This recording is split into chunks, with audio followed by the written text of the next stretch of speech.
High বন্ধুরা, আজকে চলে এসেছে জলখাবার নিয়ে। তোমরা তো দেখছো যে আজকে কচুরি খাচ্ছি। যেহেতু সানডে, সেহেতু কচুরি তো চাই জলখাবারে। তাই আমরা তিনজনা মিলে বসে গেছি জলখাবার নিয়ে। তার সঙ্গে আছে জিলাপি। জিলাপি খেতে কার না ভালো লাগে বলো তো? নোনতার সঙ্গে একটু মিষ্টি না হলে হয়, সেই জন্য জিলাপি আর একটুখানি তরকারি।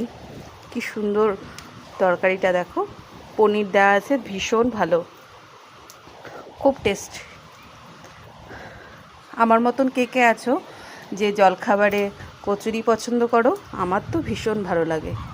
তোমাদের কেমন লাগে এবং তোমাদের কে কী জলখাবার করেছো আজকে সানডেতে, একটু আমাকে কমেন্ট করে জানাবে। তা দেখো, খুব ভালো টেস্টটা ছিল, দারুণ। তোমরা যদি আসানসোলে আসো তাহলে তোমাদেরও এই জলখাবারটা আমি তোমাদের করে খাওয়াবো, ঠিক আছে? তার সঙ্গে তো আমার সবথেকে ফেভারিট কী বলো তো? জলখাবার খাওয়ার পর চা, এটা আমার সবথেকে ফেভারিট। তোমাদের কী